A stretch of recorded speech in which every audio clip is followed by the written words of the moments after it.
દ્વારકાધીશ, જય માં મંગલ, હર હર મહાદેવ। આજના નવા વિડીયોમાં બધાનું હાર્દિક સ્વાગત છે। તો આપણે આવી ગયા હતા બાબરિયા ધારના એટલે કે મિની સોમનાથ, જ્યાં 12 જ્યોતિર્લિંગનું જે સોમનાથ છે ત્યાં નહીં, આપણે આવી ગયા હતા બાબરિયા ધારના મિની સોમનાથ। તો આવેલું છે રાજુલા તાલુકાનું અમરેલી ગામનું કટકારી। તો મિત્રો તમે લોકેશનની વાત કરતા હશે તો લોકેશન ક્યાં આવેલું છે?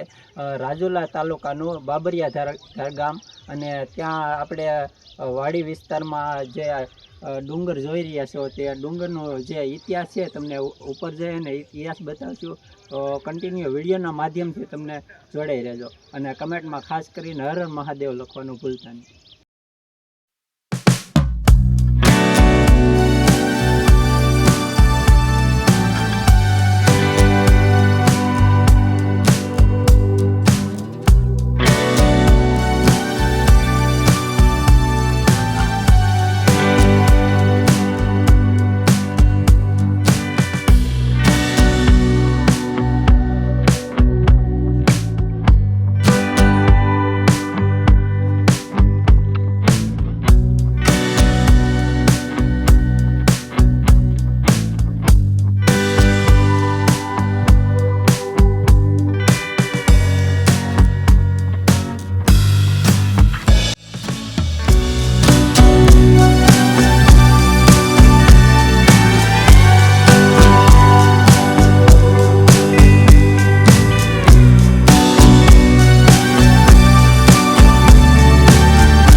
તો મિત્રો ફાઇનલી આપણે પગીથા ચડીને ઉપર ચડી ગયા। સવારમાં થોડુંક અઘરું તો લાગે, કારણ કે પગીથા અંદાજે તો ઘણા બધા છે ને જો કેટલા છે તો અંદાજે 360 પગીથા ચડ્યા।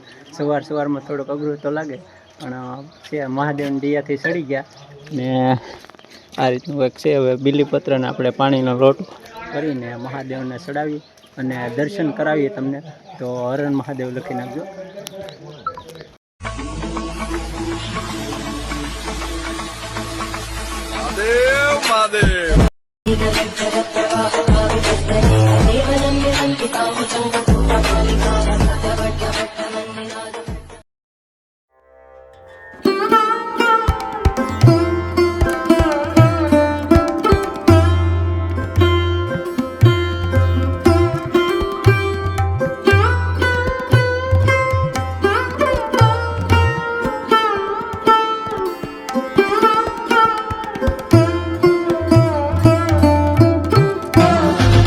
सोमनाथ महादेव भोलिया, सोमनाथ महादेव भोलिया करूं तमारी सेव जटामा। મિત્રો ફાઇનલી આપણે સોમનાથ મહાદેવના દર્શન કરી લીધા છે, અને હવે તમને પણ દર્શન કરાવ્યા છે। તો તમને દર્શન થયા હોય તો કમેન્ટમાં જય સોમનાથ મહાદેવ લખવાનું ભૂલતા નહીં। અને હવે આપણે જો ઓલા મંદિરે જવાનું છે, તો આપણે અહીંથી જવાનું છે। લોકેશન કંઈક આ રીતનું છે કે આખું પહાડ છે, જે નેરડું છે એ વટીને જવાનું છે પહેલી વાર। તો ચાલો જઈએ, અને સવારનું લોકેશન કંઈ અલગ જ છે। તો સરસ મજાનું તમને લોકેશન બતાવીશું। તો જો અત્યારે આ રીતનું કંઈક લોકેશન છે।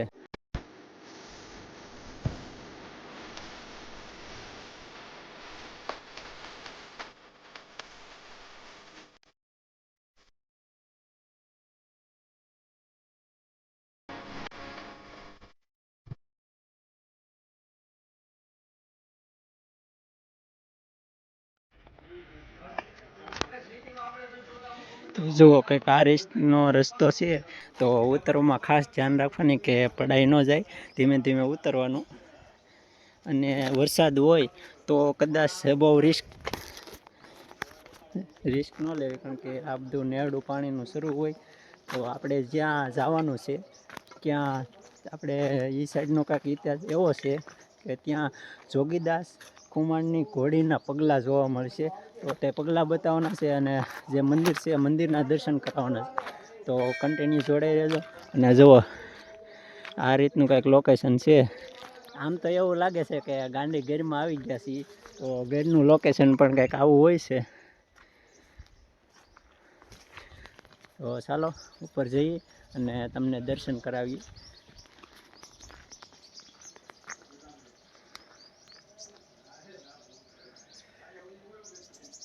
તો સરસ મજાની જો ધજા કેવી ફરકે છે મહાદેવની.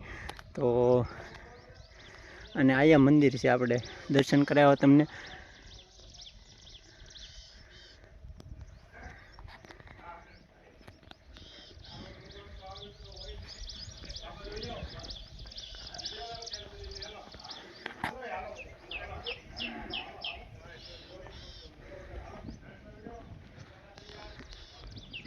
તો મિત્રો ફાઇનલી આપણે પહેલા ડુંગરથી આ બીજા ડુંગરે પહોંચી ગયા છીએ, જ્યાં ખોડિયારમાંનું મંદિર છે.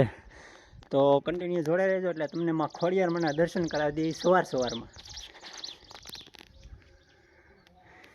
જય માં ખોડિયાર.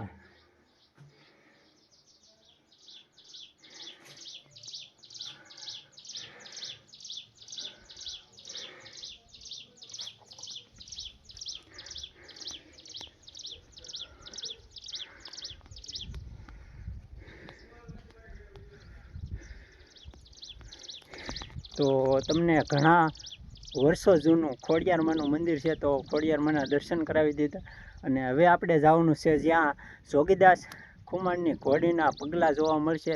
તે પગલાં બતાવશું, કારણ કે અહીંયા જોગીદાસ ખુમાણનું જ્યારે બારવટું હાલતું ત્યારના જે પગલાં છે એ તમને જોવા મળશે. તો કન્ટિન્યુ વિડીયોમાં જોડાઈ રહેજો. વિડીયોના માધ્યમથી તમને જોગીદાસ ખુમાણના ઘોડીના પગલાં જોવા મળશે. મિત્રો મેં તમને જે વાત કરી ને, આ જોગીદાસ ખુમાણની જે ઘોડીનું પગલું છે, જે ગાયોને પાણી પાવા પાડેલું હતું, તો એનો ઇતિહાસ છે. આપણે બાબરિયા ધારના હિતેશભાઈ છે, એ થોડોક એનો ઇતિહાસ કહેશે, એ યાદ હશે. તો મિત્રો આ છે આપણે જોગીદાસ બાપુના ઘોડીના ડાબાનું પગલું છે. ઘોડીનું પગલું છે, મતલબમાં એમ કહેવાય છે કે અહીંયા જ્યારે જે તે સમયે પાણી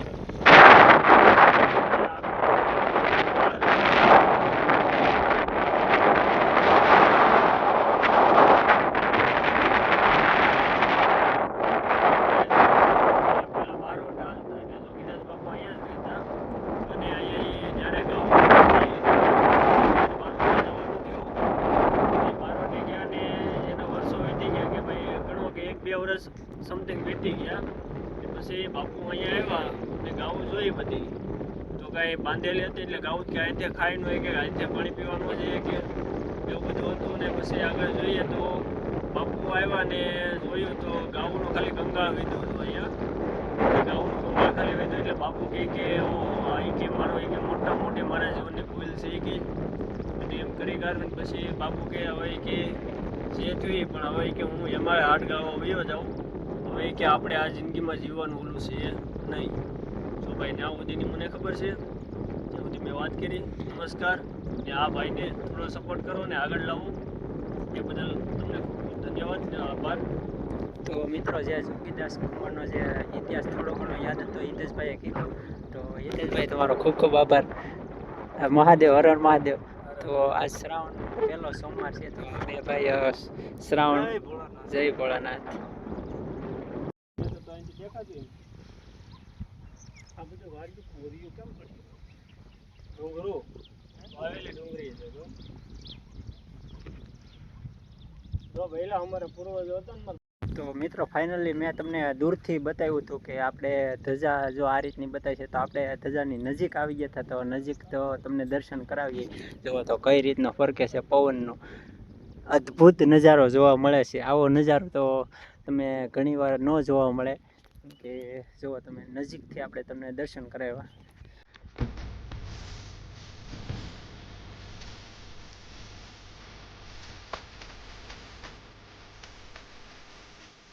આપણે ગયા થાય છે આવ્યા હશે કે ઓલા ડુંગરે થઈ અને બધાને દર્શન કરવા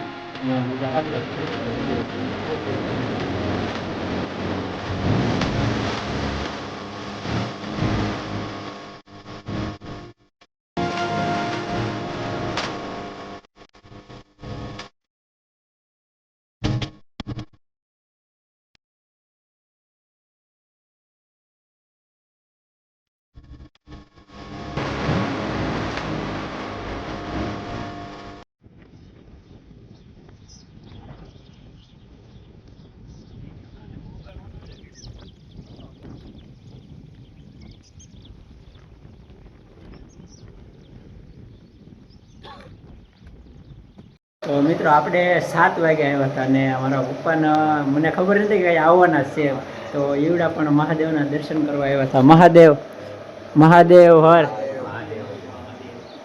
હર મહાદેવ દાદા. તો ચાલો તમને મહાદેવના પણ દર્શન કર્યા અને આવડે પણ બધા દર્શન કરી લીધા. ચાલો હવે આપણે નીચે જવાનું છે.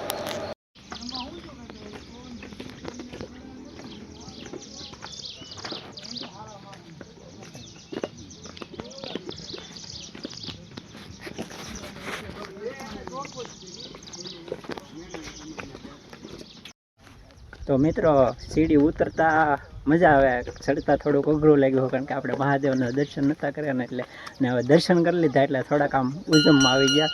કારણ કે સવારમાં દર્શન કરીએ તો કોને ન મજા આવે. તો ચાલો નીચે ઉતરી ગયા છીએ.